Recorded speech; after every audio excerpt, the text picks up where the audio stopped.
بسم الله الرحمن الرحيم. Le fiqh, c'est l'instruction dans la religion. Le prophète sallallahu alayhi wa sallam nous dit, quand Allah veut du bien pour une personne, il l'instruit dans la religion. Il lui donne la bonne compréhension de la religion.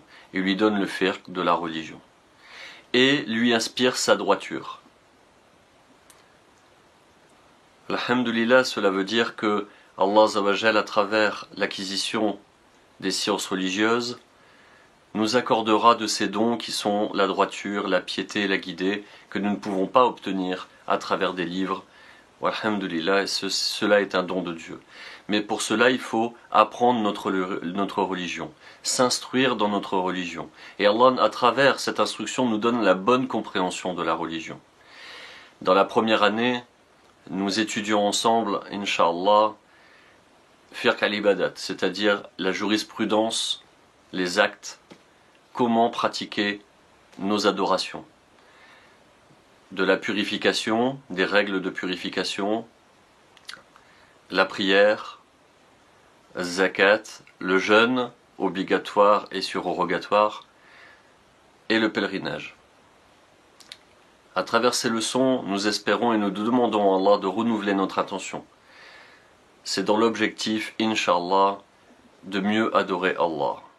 Alhamdulillahi Rabbil Alamin. L'un des bénéfices dans l'acquisition de la connaissance des règles dans Fiqh al-Ibadat, c'est-à-dire de la jurisprudence des adorations, c'est que nous allons enfin pouvoir nous concentrer uniquement sur Allah Azza wa Jal et non sur l'adoration. Car en connaissant les règles de l'adoration, nous serons moins préoccupés par celle-ci et nous pourrons plus acquérir, Inch'Allah, la concentration, la quiétude dans l'adoration et se tourner uniquement vers le maqsoud, vers le but, vers l'objectif qui est Allah, l'objectif de notre adoration.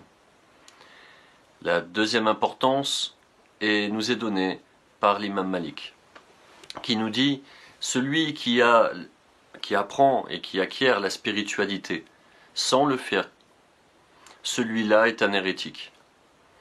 Et celui qui a le fiqh sans la spiritualité, celui-là est un pervers. Pour avancer vers Allah Azza wa Jal, nous devons être sur ces deux ailes, apprendre de notre religion et également faire un effort sur notre spiritualité. L'acquisition de la spiritualité ne peut se faire sans l'acquisition des sciences religieuses et inversement. Sinon, nous tournons en rond.